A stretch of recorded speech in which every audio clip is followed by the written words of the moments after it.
के कहते हैं, कुग्राम बासा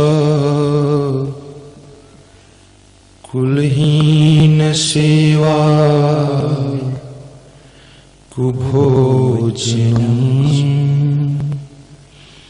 क्रोध मुखी च भारी।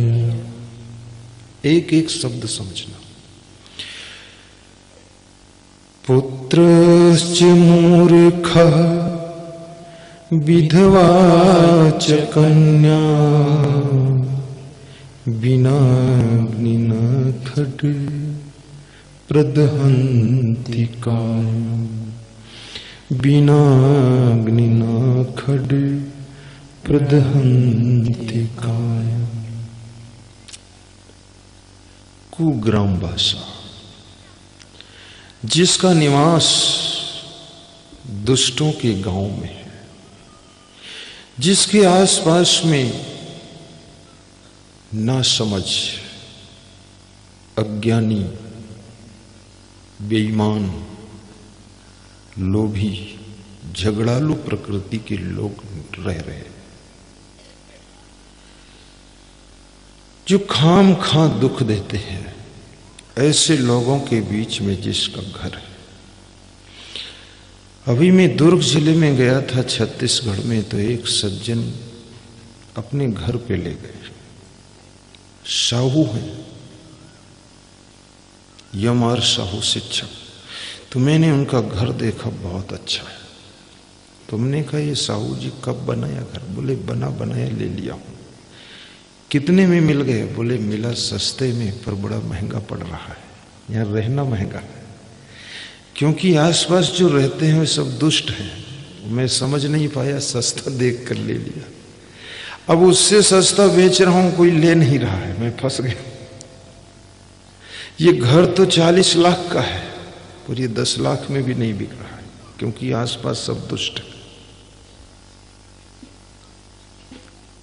दुष्टों के बीच का निवास तुम्हारी शांति को भंग करता है, सुख को नष्ट करता है। इसलिए गुजरात में तुम जाओगे, गुजरात का आदमी पूरे इंडिया में सबसे बुद्धिमान होता है, सुलझा हुआ होता है, सोच समझकर डिसीजन लेता है। ये मध्य प्रदेश जैसा नहीं होता है। यहाँ के लोग तो थोड़ा जोश में डिसीजन ले लेते, जल्दबाजी कर देते, बहुत सोचता है। वे लोग जब मकान लेते हैं तो पहले सोसाइटी देखते हैं, आसपास लोग कैसे, उसके बाद मकान बनाते हैं, क्योंकि अगल बगल के लोगों का प्रभाव हमारे ऊपर पड़ता है। अगर संस्कार विहीन लोग आसपास में हैं तो हमारे आने वाली पीढ़ी जो है उनके संस्कार नष्ट हो जाएंगे।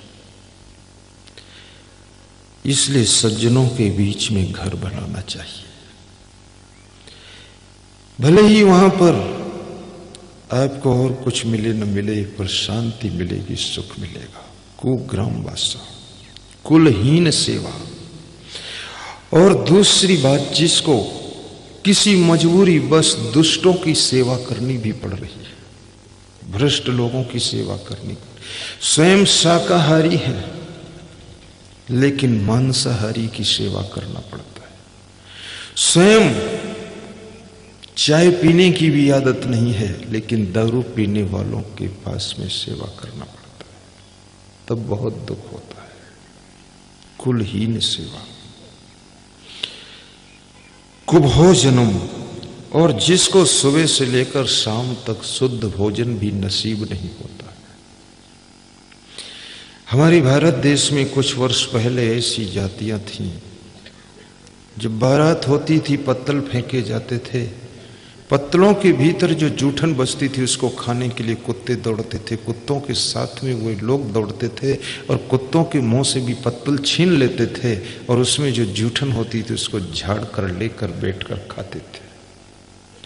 जिनकी स्थिति इस कंडीशन में पहुंच गई है, जिनको खाने के लिए पवित्र भोजन नहीं मिल रहा है, वे लोग भी बिना आग के निरंतर जलते रहते हैं। आपका भोजन भी शुद्ध होना चाहिए। भले ही रोटी दाल हो, सब्जी हो, लेकिन शुद्ध पवित्र भोजन हो। और चौथी चीज क्रोध मुखी च भार्या, ये बड़ी मार्मिक चीज है। भार्या किसको कहते हैं? भार्या पत्नी को कहते हैं। जिनको क्रोधी स्वभाव की पत्नी मिली है, पत्नी मिली तो है लेकिन क्रोधी है, गुस्सा बहुत आता है, चाय को कम गर्म करती है, खुद ही ज्यादा गर्म रहती है। पति देखता है कि चाय तो ठंडी है पर पत्नी खौल रही है, डर के मारे कुछ बोलता नहीं है। अभी मेरी कथा में एक जादूगर आया था जग्गा खेड़ी में। उसने एक बच्चे को बुलाया अचानक, इधर आओ। बच्चा खड़ा हो। उस बच्चे से पूछा, तुम अपने घर में किसको डरते हो? तो उस बच्चे ने कहा, मैं अपने पापा को डरता हूं। बोले, तेरा पापा किसको डरता है? बोले, मेरी मम्मी को डरता है। भरी सभा में बोला।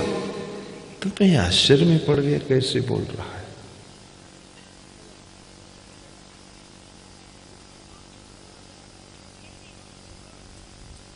धर्म पत्नी बनकर के रहो,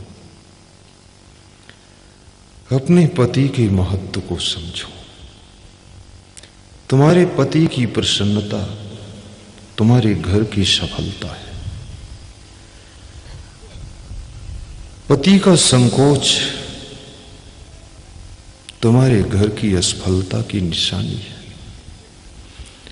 पति का उत्साह तुम्हारे घर की उन्नति होने की संभावना है।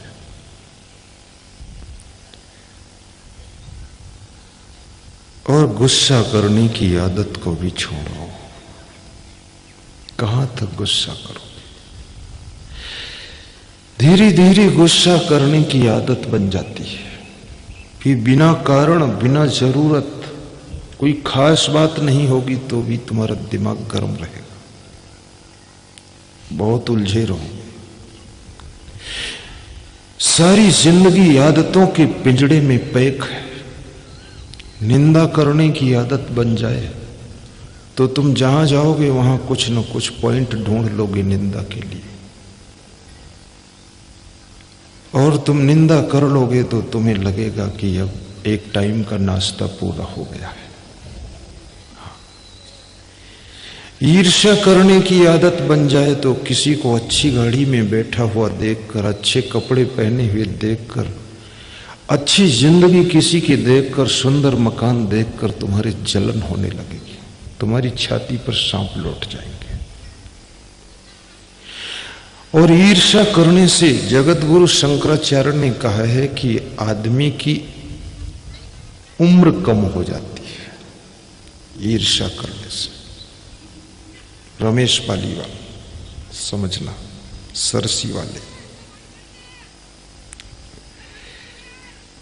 प्रेम करने से उम्र बढ़ती है, प्रसन्न रहने से बुद्धि बढ़ती है, कम खाने से बुद्धि का स्मरण बढ़ता है, पानी अधिक पीने से खून शुद्ध रहता है, ठहाका मारकर हंसने से हार्ट, शुगर, बीपी 3 बीमारी कंट्रोल होती है, गुम्म सुम्म बैठने से सिर दर्द बढ़ता है। कुछ लोग गुम्म सुम्म बैठते ना, गुम्म सुम्म समझते हो? ये एमपी की भाषा में भी जानता हूं, गुम्म सुम्म।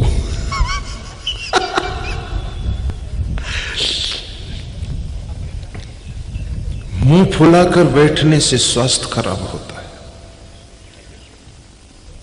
हर समय नाराज रहने से अपनी शांति नष्ट होती है, खुश रहने से आसपास वालों को भी आनंद मिलता है। मैं क्यों हंस देता हूं? क्योंकि हंसने में मेरा कोई खर्चा थोड़ी लगता है, पर मेरी एक हंसी करोड़ों की हंसी बनती है। सब संसार दुखी है, टेंशन में है। अभी दसोरिया का प्रवचन चल रहा था टीवी में रात्रि 9 बजे, तो मैंने सुना वो प्रवचन। किसी गांव में पदरोनी गया था, जाट साहब के घर पे था मैं, तो सुना बड़ा, उसमें टीवी में भी मैं हंसता था, तो उधर भी हंस रहा था टीवी में, फिर इधर भी हंस रहा था, आमने सामने बैठा था। इसलिए पति को भी कभी कभी अपने घर में हंसना चाहिए। पति के हंसने से घर में सबको खुशी होती है। पत्नी के खुश रहने से घर का वातावरण ठंडा हो जाता है। और पति पत्नी साथ साथ कभी कभी हंसो। मकान जैसा है तैसा है, गाड़ी जैसी है तैसी है, अब किचन पिचन जैसा है तैसा है, अब कहां तक टेंशन करोगे? उसी में हंस करके जिंदगी गुजारना सीख लो तो जिंदगी में सुख शांति आएगी। ये सब चीजें बहुत अनुकूल नहीं हो सकती। मैं देख रहा हूं 26 साल से मैं सत्संग कर रहा हूं, अभी तक मेरे मन पसंद कोई व्यवस्था ही नहीं हो पाती है, और फिर भी मैं उसी में खुश रहता हूं। चलो ठीक है, कुछ उल्टम पलटम चलता रहेगा, कहीं धूप आएगी, कहीं कचड़ा आएगा, कहीं महिलाएं रास्ते में बैठ जाएंगी अब उनको कौन हटाए? रिजर्वेशन है उनका, इतनी दूर से आई है, प्रेम से बैठी हैं। मेरा ही भरोसा है गुरुदेव पास बैठोगे कोई नहीं हटाएगा, तो मैं कैसे हटवाऊं? तो कुछ न कुछ डिस्टर्ब आपको घर में रहेगा, सब जगह रहेगा। उस डिस्टर्ब से, उस अव्यवस्था से अगर आप ज्यादा अशांत रहोगे, परेशान रहोगे, तो आपको शांति नहीं मिलेगी, सुख नहीं मिलेगा। भगवान कृष्ण का स्वभाव हंसने का था। देखिए, भगवान ने हंसकर दिखाया है। अब तुम मुंह ऐंठते रहो तो भगवान से तुम्हारा तालमेल ही नहीं। टेंशन में रहोगे, भगवान कभी खुश नहीं होगा। कृष्ण हंसते थे, लेकिन कृष्ण के जीवन में संघर्ष कितने थे ये विचार करो। कृष्ण तो जिनका जेल में ही जन्म हुआ है, तुम तो जन्म के बाद जेल में जाते हो, तब भी रोने लग जाते हो। जब जेल में कभी जाना पड़े तो समझो भगवान की जन्मभूमि का दर्शन करने जा रहे हैं, चले जाओ। भगवान का जन्म जेल में हुआ, ये भगवान की इच्छा से नहीं, कंस की इच्छा से हुआ, मामा जी की। पर जेल में जन्म लेते ही भगवान बाहर आ गए, क्योंकि वो जानते थे जेल में रहना ठीक नहीं, जेल में रहकर कोई काम आगे नहीं हो सकता। इसलिए हमारे पाटीदार साहब भी जेल में गए, फिर बाहर आ गए, 17,000 ले रहे, आनंद है। हाँ। पर फिर भी कृष्ण भगवान हंस रहे। मामा कंस का विरोध, जरासंध का विरोध, कौरवों का विरोध, दुर्योधन के द्वारा अपमान, लेकिन कृष्ण के चेहरे पर हंसी है। मैं आपसे भी कहूंगा, 24 घंटे में कम से कम 2-5 बार हंस लेना। हंसने का कोई कारण हो ना हो, कभी कभी तो अकेले भी हंस लिया करो, कमरे में अकेले हंसो।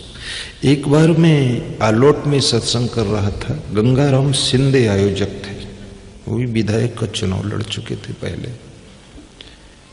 समागम कराया, गेस्ट हाउस में निवास था, तो वहां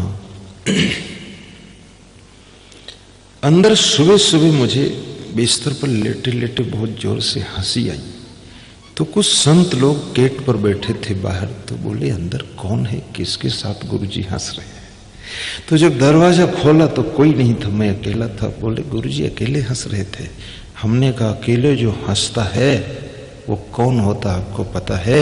उसके अंदर कुछ कुछ भगवान की सत्ता काम कर रही है, तभी अकेले हंसता है। अकेले हंसी आने लगे, अकेले मुस्कुराने लगो, और अकेले ताली बजाने लग जाओ, तो समझ लेना अब जिंदगी कृष्ण की शुरू हो चुकी है, टेंशन मुक्त हो गए। ये जो मैं आपसे ताली बजवाता हूं, इससे बहुत फायदे हैं। सिर दर्द, कमर दर्द, शुगर, बीपी, हार्ट, ये बीमारियां कंट्रोल होती ताली बजाने से।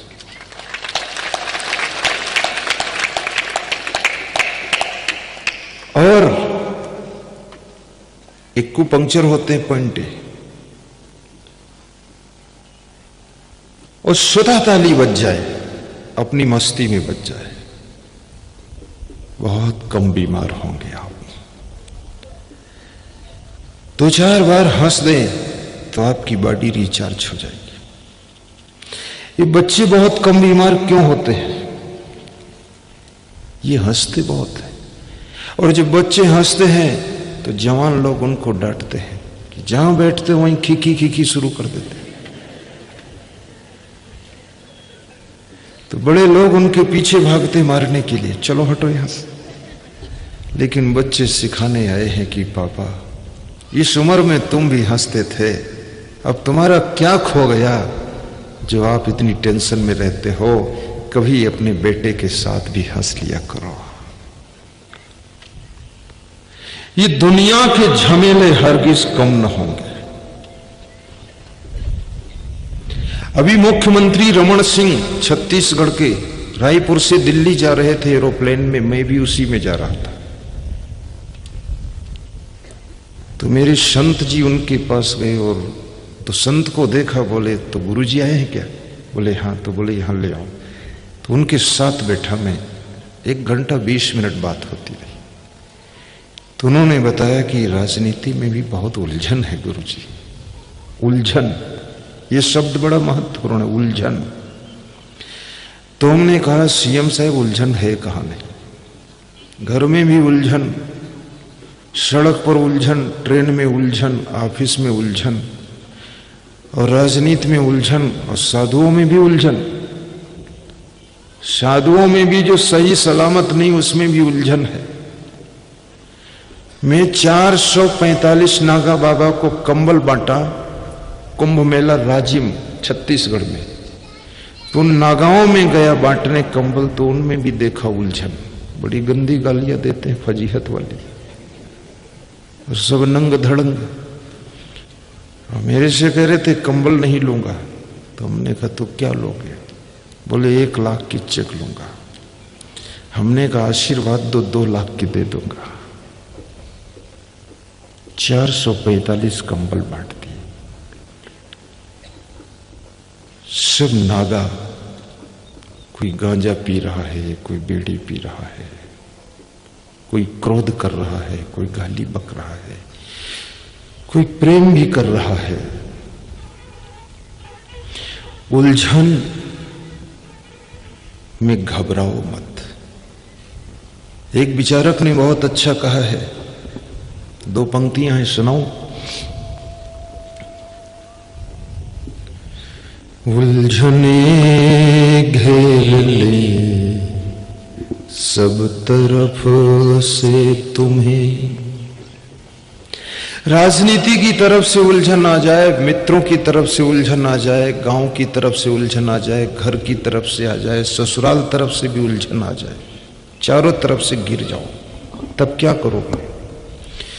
उलझने घेर ले सब तरफों से तुम्हें, हौसले से उन्हें आप सुलझाइए, आप सुलझाइए।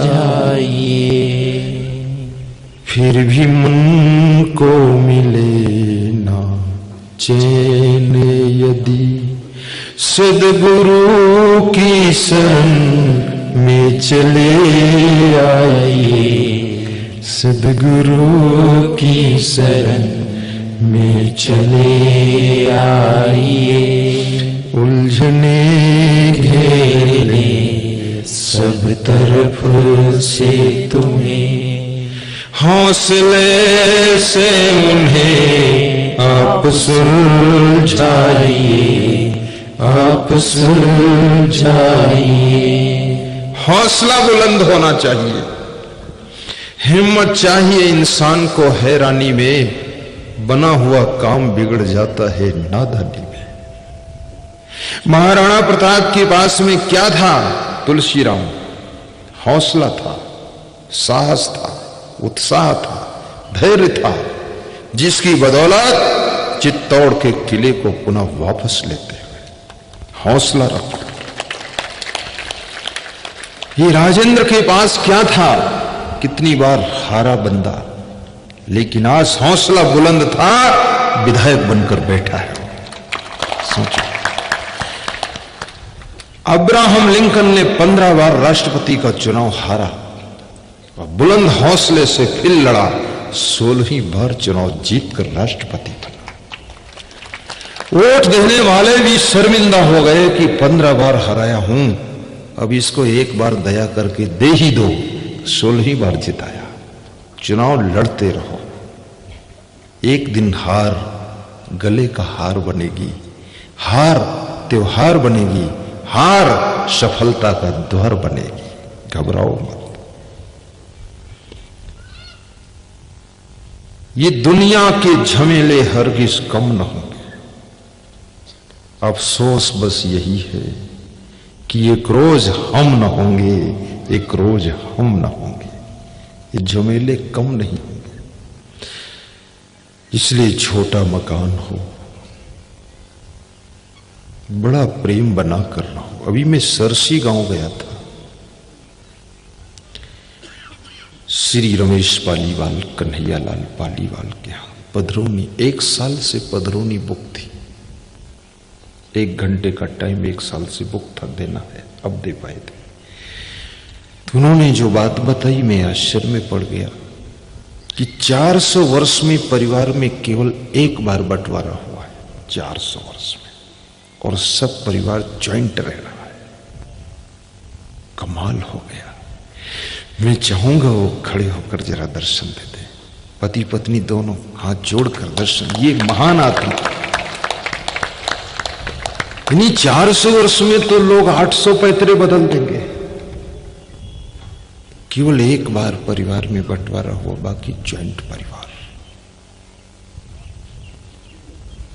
प्रेम है। मैं आपसे निवेदन करूंगा, भाई भाई में भी प्रेम रखना। कितने लोग तो पति पत्नी में बंटवारा करते हैं, हद हो गई।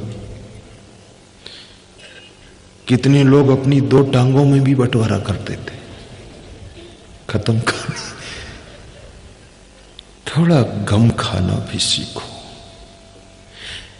दिल से जियो, हर जगह दिमाग मत लड़ाओ, प्रेम रखो। प्रेम में सुख है, संगठन में सुख है।